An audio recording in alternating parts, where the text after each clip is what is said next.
Olá, eu sou o Francisco Pinto Balsemão.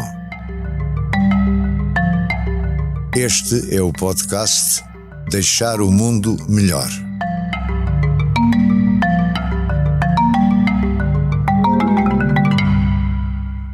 Meu caro Rui Chaves, muito obrigado por ter aceito este meu convite para estarmos aqui a conversar.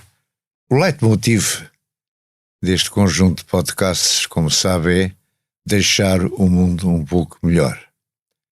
Não sei se isso é uma preocupação sua, se orienta uma parte da sua vida, pelo menos, com esse tipo de objetivo, mas em qualquer caso, só a sua obra artística, em minha opinião, como seu admirador, já deixou o mundo bastante melhor. Ora, o processo de criação artística, no seu caso, o que é que você quer? Quer transmitir? Quer deixar ao próximo? É para seu gozo e entretém e realização pessoal? Ou é para pensar naquilo que vai ser desfrutado por muita gente, e quanto mais gente, melhor?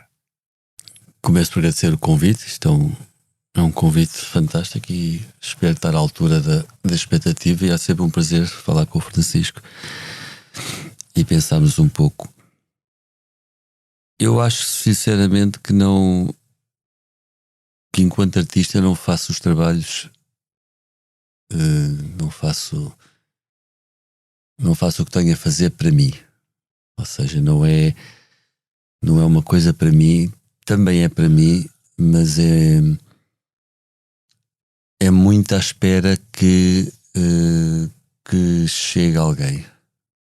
Se uma obra de arte não chegar a alguém, ou se um livro não for lido, ou se uma música não for escutada, não existe. Uma obra de arte que não seja vista por alguém não existe. Não existem obras de arte de gaveta.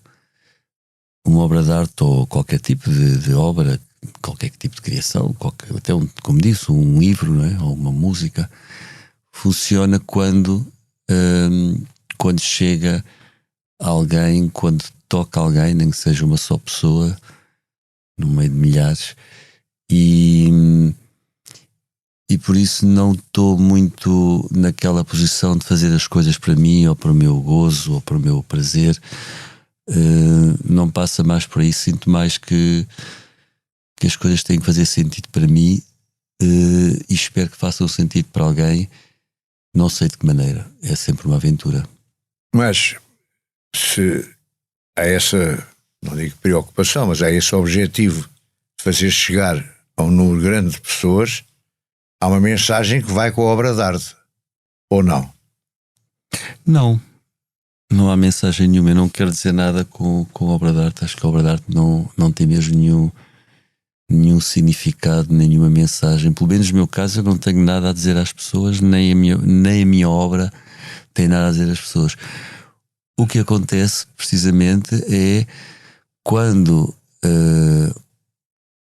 uma obra de arte, qualquer que ela seja, despoleta nas pessoas pensamento, ou dúvidas, ou memórias, ou associações,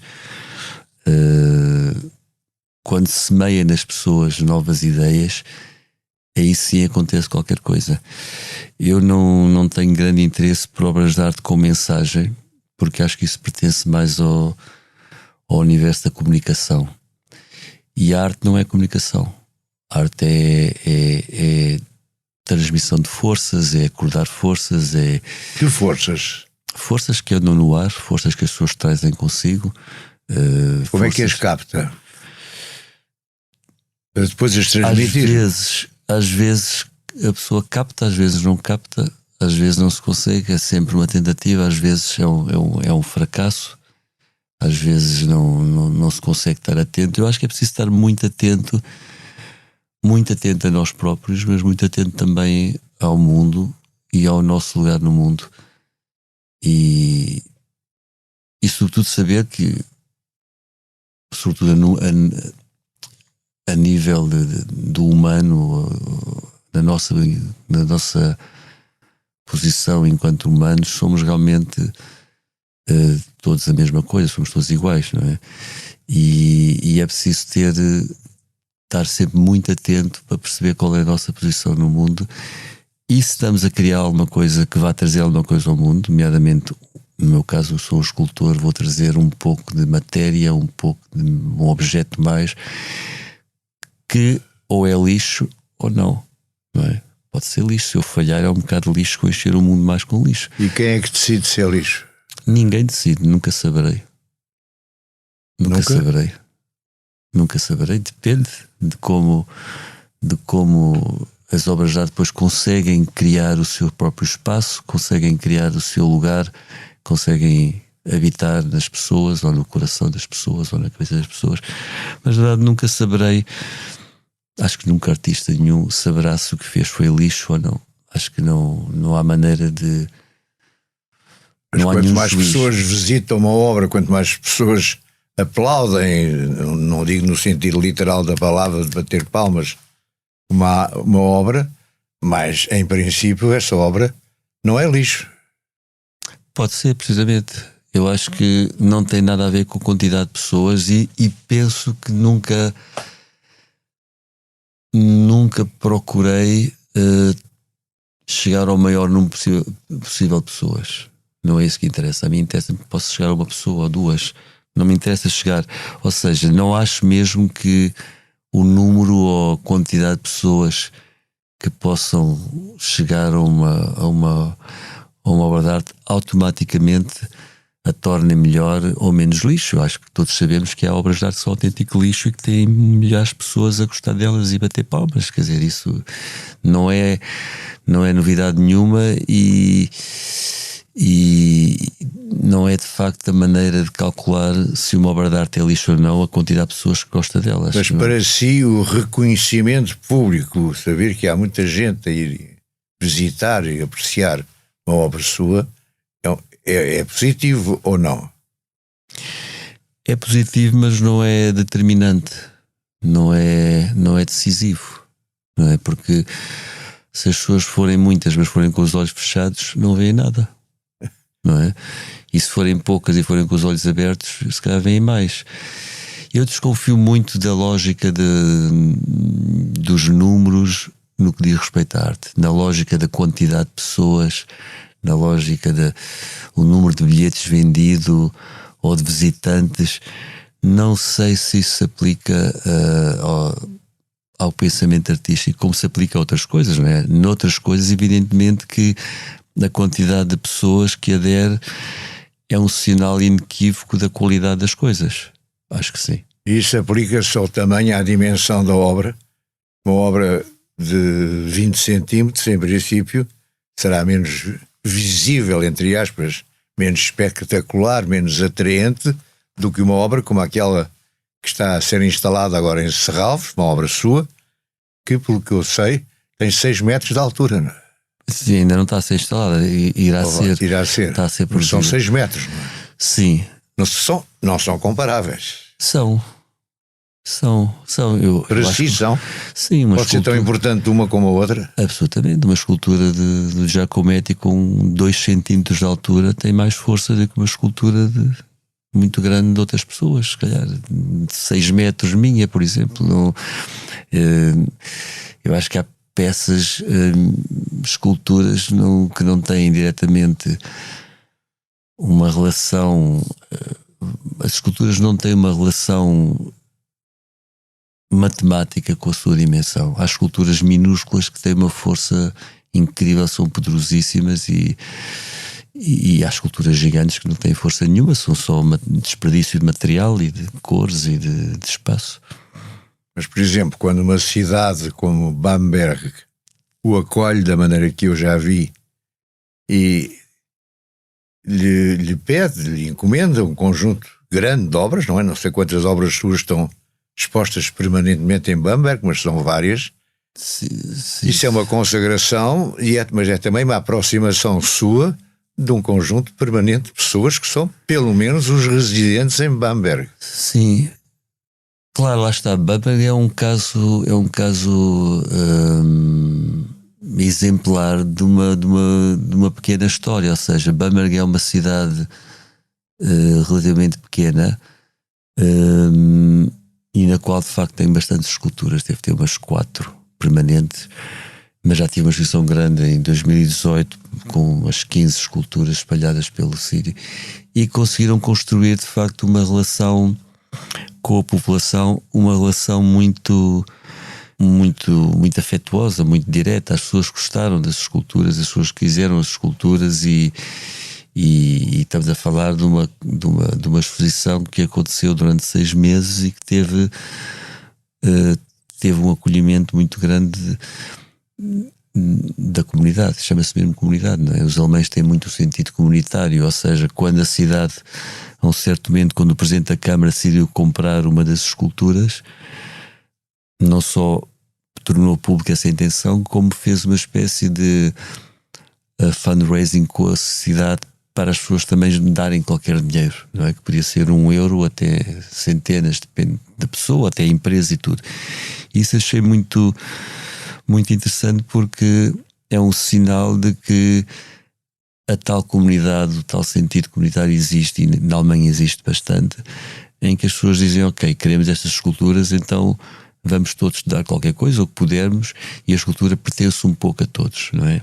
Que é um pouco diferente de quando alguma obra de arte aparece para lá, colocada pela Câmara ou isolada, pelo governo, isolada.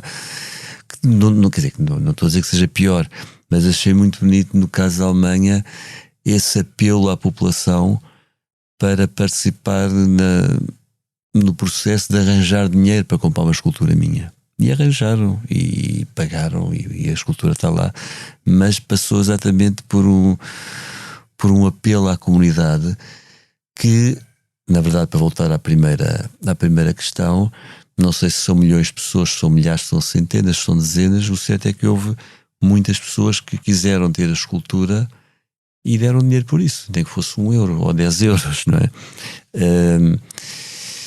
Portanto, não há dúvida que, independentemente da pessoa poder achar que um artista pode ser famoso ou menos famoso, ou pode ser célebre ou menos célebre, o que importa é o que acontece com as suas obras e a sua relação com os outros, com as pessoas. Mas aí, pelo menos, acho que há uma prova de que o mundo de Bamberg ficou melhor com a sua escultura. Se calhar pessoas ou entendeu que ficava melhor com a sua escultura. Se calhar as pessoas não pensam assim, não sei, não há uma unanimidade. Se calhar para muitas pessoas o mundo ficou melhor em Bamberg, e se calhar há pessoas que não gostam, se calhar há pessoas que não querem aquela porcaria ali. Tem que se partir também desse princípio que raramente há unanimidade nessas coisas, não é?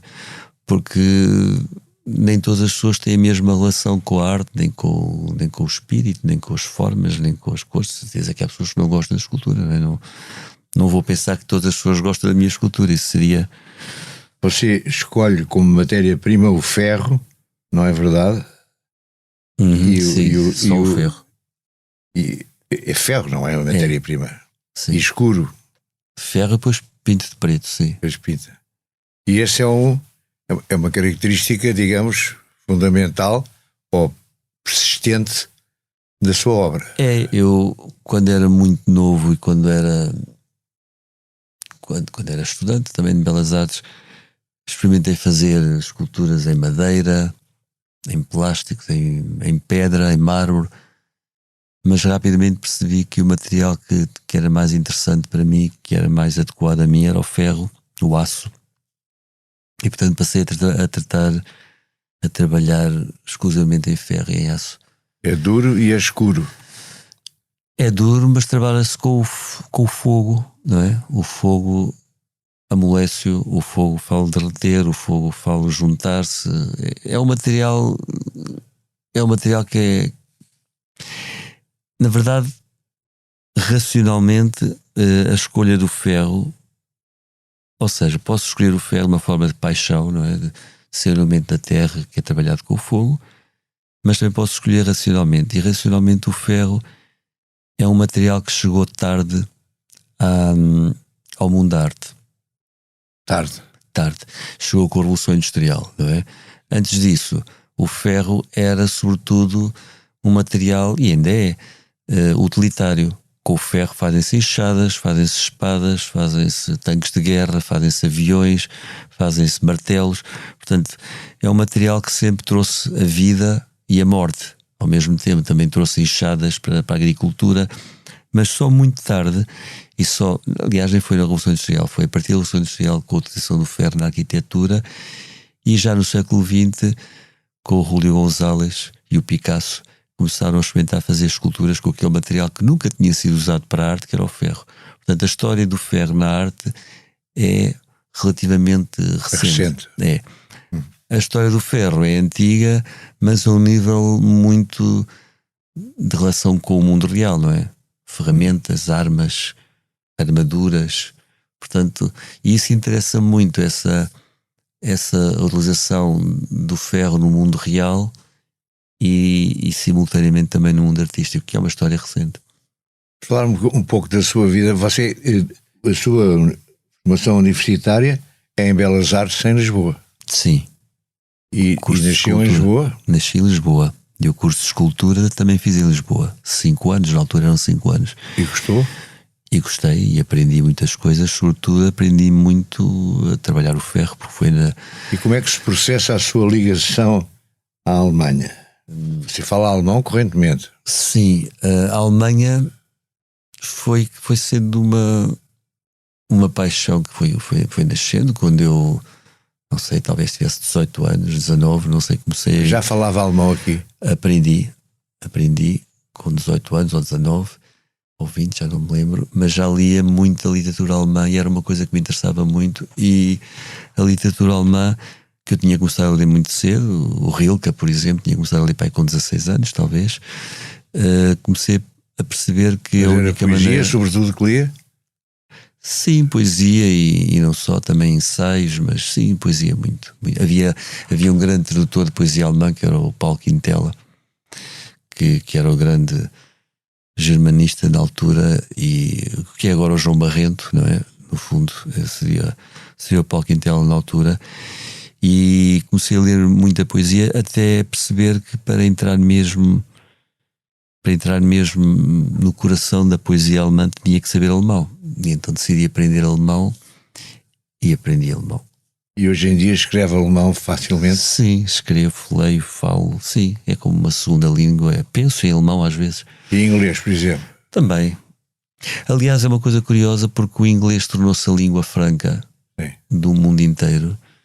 Mas, na verdade, contrariamente àquilo que as pessoas pensam, é muito mais difícil o inglês do que o alemão, porque tem muito mais vocabulário o inglês do que o alemão. O que as pessoas falam todas no mundo inteiro é o inglês corrente. E isso qualquer pessoa aprende, não é? Portanto, a curva de aprendizagem do inglês é muito rápida, mas depois fica estagnada a um certo ponto. E o alemão tem uma evolução muito mais lenta, mas, na verdade... eu acho que de certa forma até é mais fácil do que o inglês. Mas o Rui nunca estudou em Düsseldorf, também não foi? Também. Mas nunca viveu na Alemanha assim um tempo prolongado, ou viveu? Quando estudei? Quanto tempo? De seguida foram 2 anos. 2 anos, pensei Sim. que fosse menos. Foi 2 anos de seguida. E depois em estadias longas de meses, 3 meses aqui, 3 meses ali, residências na Alemanha. E mantém relações permanentes com a cultura alemã, com a civilização. Sim, Bamberg, por exemplo, foi em 2018. O que eu tenho percebido mais é que você, em Paris, tem tido uma atividade mais visível, como foi aquela exposição no Centro Gulbenkian, como é a sua presença no Pompidou. Quer falar um pouco sobre isso? Sim. Parece que aí é Paris, é França que é o seu polo de atração. O que aconteceu foi que em 2017, 2018 começámos a preparar a exposição com a Helena Freitas da Gulbenkian de Paris com obras de Giacometti, e essa exposição, que foi um momento incrível e inigualável do meu trabalho, poder trabalhar com o escultor que para mim era o escultor mais importante do século XX, ou seja, mais importante para o meu trabalho. É o número 1 para si? É, de certa forma é. Em termos de importância. Sim, e já era na altura, portanto foi e o número 2 quem será? e são tantos, o número 2 aparece logo uma série. O Richard Serra, por exemplo, é talvez o número 2. E esse desafio de Helena Freitas, e que depois em contato com a Fundação de Giacometti, foi de facto muito importante, e a exposição foi muito importante para mim, e vai ter agora uma continuação na Gulbenkian em 2023 para o ano. Isso vai mesmo para a frente. Vai mesmo para a frente, com mais obras de Giacometti e mais obras minhas, portanto vamos ampliar a exposição. Tem um desenvolvimento daquele conceito inicial de Paris, qual aliás eu tive presente. Sim, com a minha grande alegria. Sim, é um desenvolvimento e vai ser maior a exposição. Tem vindo a ser atrasada entre questões de Covid e as obras da Fundação, mas neste momento já está marcada para maio de 23 e tudo confirmado. E nessa altura também, em 2018, 2 peças minhas foram adquiridas pelo Pompidou e ficaram em exposição permanente, na coleção permanente, o que também foi muito, muito bom.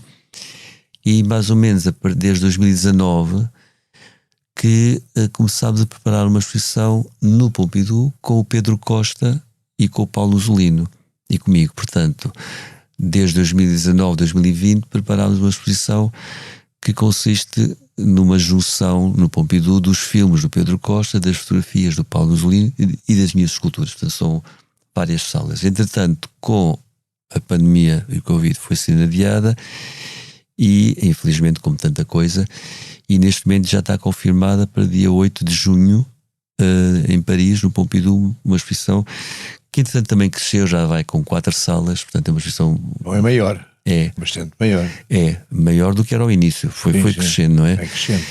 E estamos a trabalhar intensamente nisso, o Pedro Costa, o Paulo Zolino e eu estamos a trabalhar intensamente, vai ter um catálogo belíssimo e tem esculturas novas e tem evidentemente os filmes e as fotografias, portanto isso vai ser uma exposição...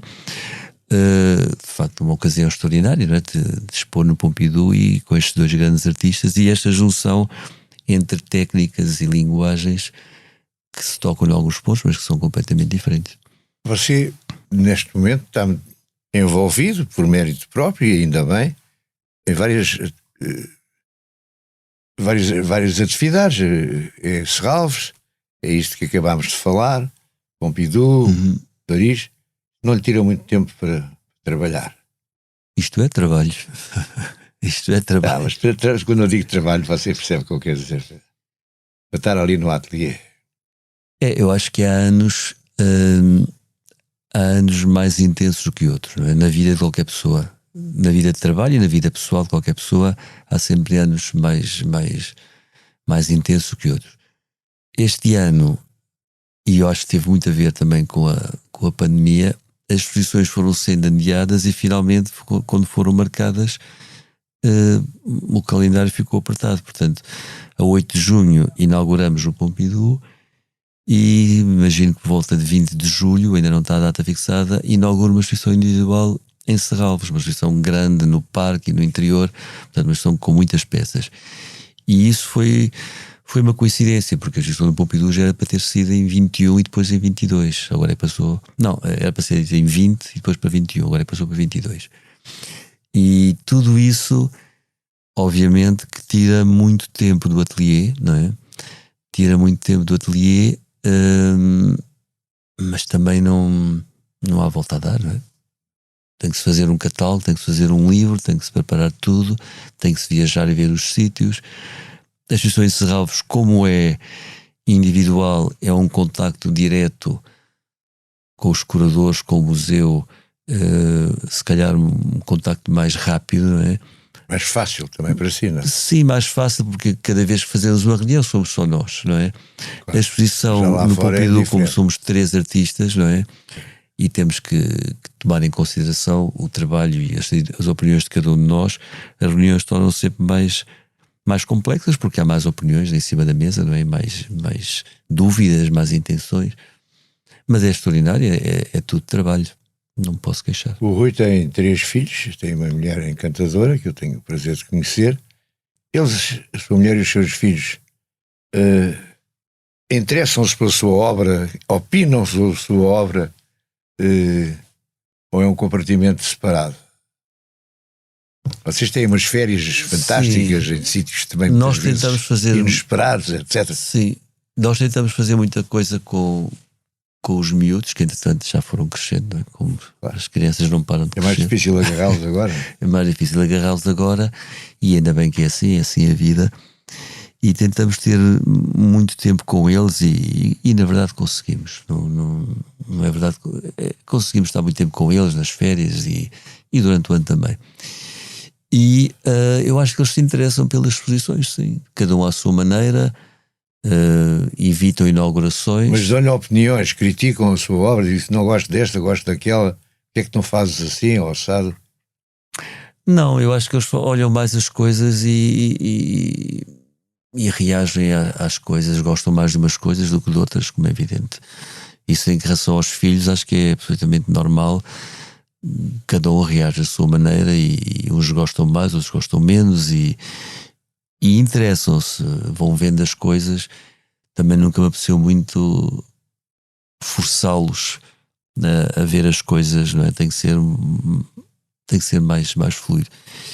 E em relação à minha mulher, temos uma grande cumplicidade, como é evidente, e aí sim, muitas vezes peço opinião de quando tenho dúvidas, opiniões muito concretas sobre coisas e ela ajuda-me muito em algumas coisas.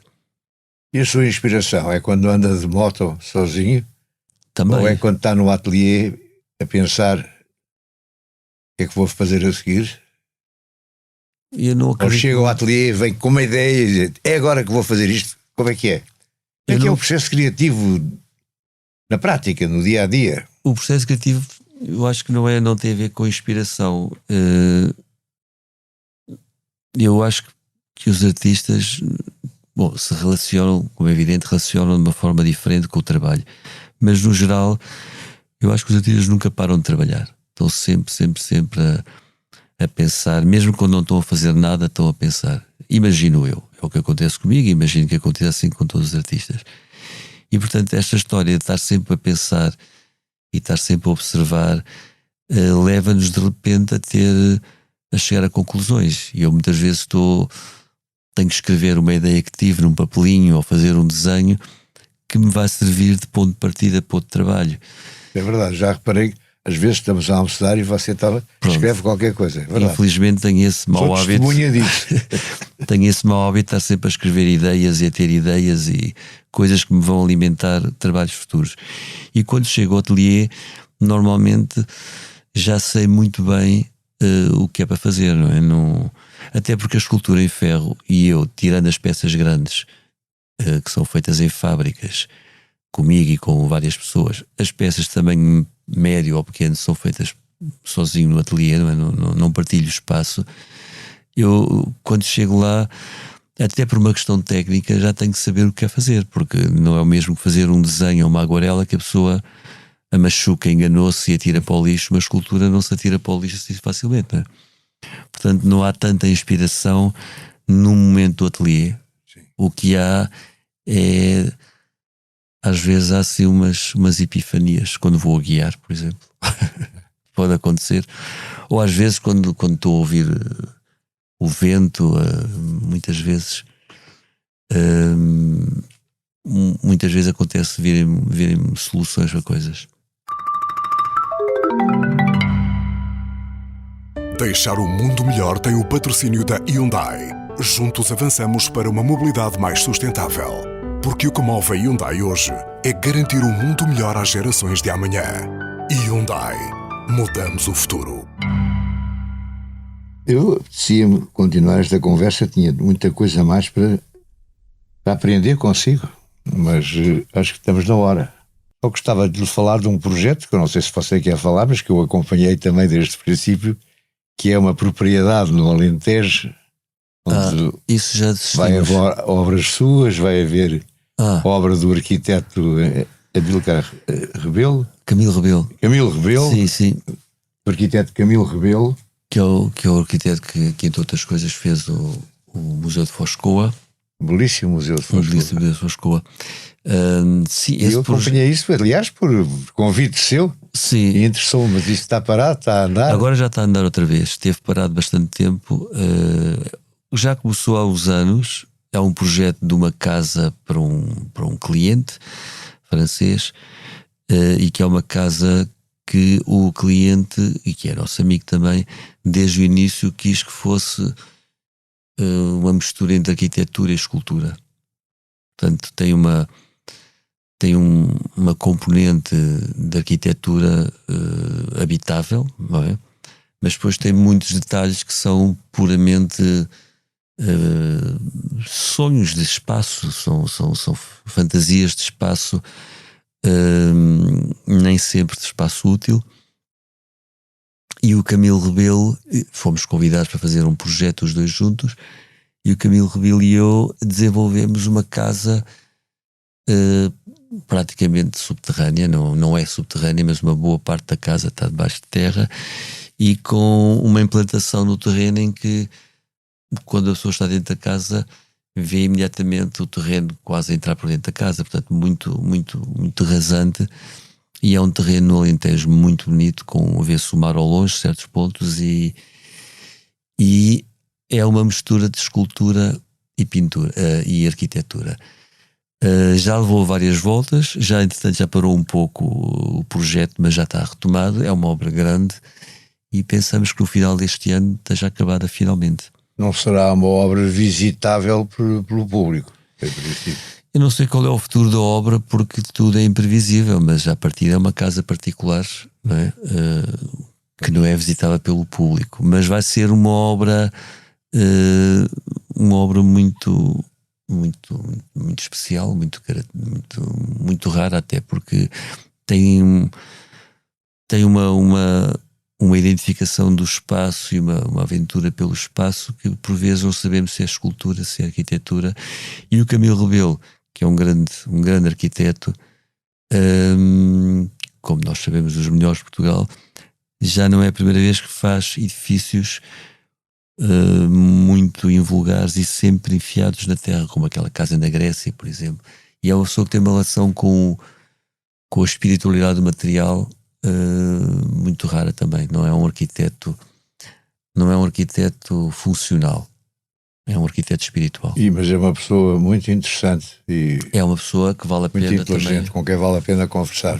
Aliás, já estive a visitar esse projeto levado por si. Sim. Não sei se vai ficar como o vi naquela altura, mas acho que é uma pena, quando ele tiver concluído, não possa ser visitado por pessoas. Quer dizer que sim, ele é uma propriedade particular, eu sei, mas eu não sei qual vai ser o futuro, porque enfim, é uma incógnita, mas em princípio parte da posição de uma casa particular e, portanto, não é pública. Mas pode ser que mude isso. Claro, Rui, acho que estamos na hora. Gostei muito, como sempre. Gostei muito desta conversa e acho que ela foi muito interessante e que você é muito claro ao explicar a sua maneira de ser, que é uma maneira de ser muito importante para mim, muito interessante. Muito obrigado. Eu é que agradeço, muito obrigado. Deixar o Mundo Melhor é um podcast de Francisco Pinto Balsemão com música original de Luís Tinoco. A sonoplastia de Joana Beleza e João Luís Amorim. O vídeo e a edição de José Seduvim Pinto, Carlos Paes e Ruben Tiago Pereira. Transcrição de Joana Henriques e apoio à edição de Manuela Goxa Soares. Imagem gráfica de Marco Grieco. Produção de Margarida Gil.